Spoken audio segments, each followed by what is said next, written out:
नमस्कार, मैं हूं विशाल यादव। प्रधानमंत्री नरेंद्र मोदी की सांसदी रद्द कर दीजिए। प्रधानमंत्री नरेंद्र मोदी ने रसूख के चलते बनारस का चुनाव जीता है। प्रधानमंत्री नरेंद्र मोदी ने वोट चोरी की है। दोस्तों, मामला कोर्ट में पहुंच गया है। एक हिसाब से प्रधानमंत्री नरेंद्र मोदी की सांसदी पर सवाल खड़े किए गए हैं। मांग की गई है कि सांसदी को रद्द करके बनारस का चुनाव फिर से कराया जाए, क्योंकि पीएम मोदी चुनाव जीते नहीं बल्कि उन्हें चुनाव जिताया गया है। दोस्तों, एक संत ने कोर्ट का दरवाजा खटखटा दिया है और कोर्ट का क्या फैसला आया है इसको लेकर हम सभी लोग चर्चा करेंगे। लेकिन सबसे बड़ा सवाल यह है कि जिस तरीके से चुनाव आयोग और भाजपा की मिली भगत है, हमारे देश की अदालतें जो गूंगी बहरी बनी बैठी हैं, क्या यह सही है? मैं आप सभी लोगों से पूछ रहा हूं। बंगाल में 91 लाख मतदाताओं के नाम काट दिए गए, जिसमें से कहा जा रहा है कि लगभग 25 से 26 लाख मतदाता ऐसे मतदाता थे जो कि बंगाल के ही मतदाता थे, और वो सुप्रीम कोर्ट गए, अपने सारे कागज दिखा रहे कि देखिए मैं मतदाता हूं, मुझे वोट डालने दीजिए। सुप्रीम कोर्ट कह रहा है कि इस बार नहीं डालेंगे तो क्या होगा, अगली बार डाल दीजिएगा। अब जरा सोचिए, सुप्रीम कोर्ट कह रहा है कि इस बार आप वोट नहीं डाल पाएंगे, आप अगली बार वोट डालेंगे। जरा सोचिए कितने बड़े पैमाने पर कांड हो रहा है। चुनाव आयोग, भाजपा की मिली भगत हम सभी लोग देख रहे हैं, लेकिन हमारे देश की अदालतें कुछ भी नहीं कर रही हैं।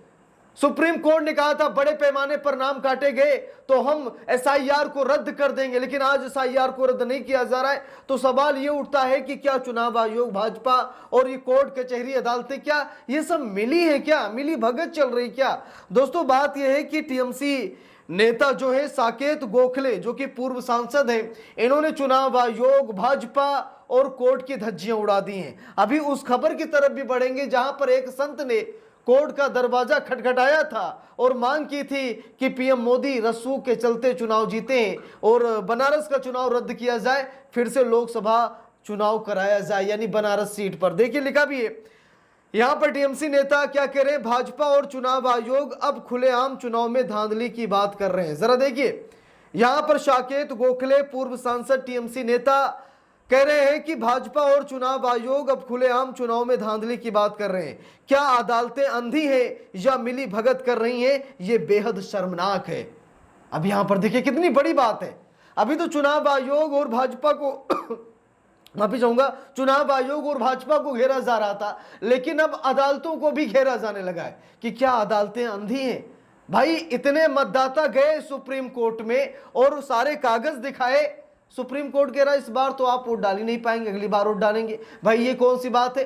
मतदाता हैं तो वोट तो डालेंगे ही ना। ये क्या कि इस बार नहीं अगली बार डाल देना। यही कारण दोस्तों कि ममता बनर्जी को हार का सामना करना पड़ा। और चुनाव आयोग, भाजपा और अदालतों का क्या रवैया है जरा देख लीजिए। बात यह है कि जब 2024 लोकसभा चुनाव हुआ था ना, उसमें एक संत महाराज है, उन्होंने मतलब नामांकन किया था।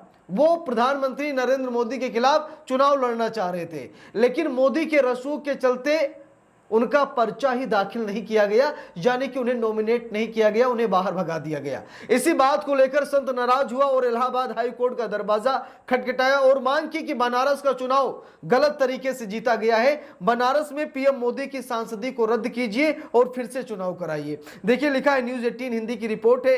पीएम नरेंद्र मोदी के खिलाफ संत पहुंचा इलाहाबाद हाई कोर्ट, लगाई इलेक्शन पिटीशन। क्या हवाला दिया, देखिए लिखा है, याचिकाकर्ता विजय नंदन ने अपने केस की पैरवी के लिए फिलहाल कोई वकील नियुक्त नहीं किया है। अदालत में अपने केस की पैरवी वो खुद ही करेंगे।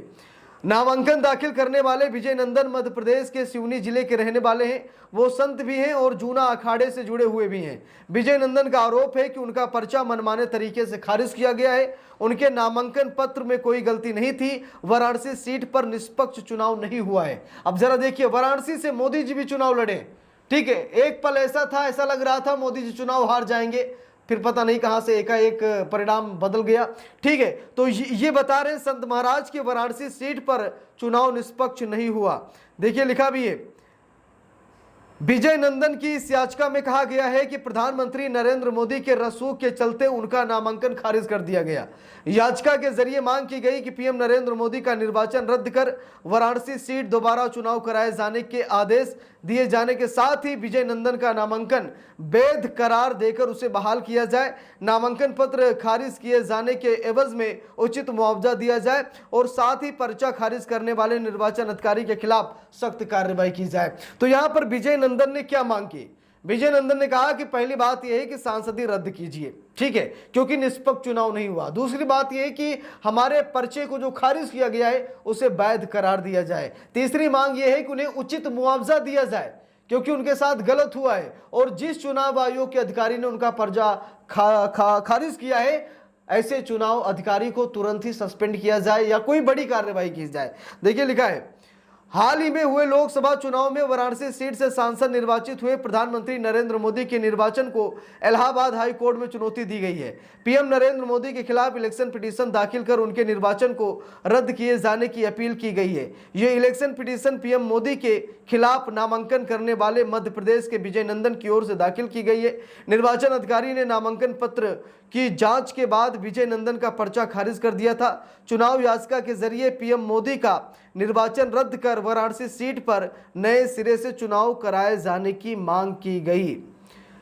तो यहां पर आप सभी लोग देख सकते हैं कि विजय नंदन कहा इलाहाबाद हाई कोर्ट पहुंच गए थे, मांग की थी उन्होंने कि नामांकन मेरा रद्द कर दिया गया, कोई कारण भी नहीं बताया गया, हमारा पर्चा बिल्कुल सही था लेकिन मनमाने तरीके से प्रधानमंत्री नरेंद्र मोदी के रसूख के चलते ऐसा किया गया और हमारे पर्चे को खारिज कर दिया गया।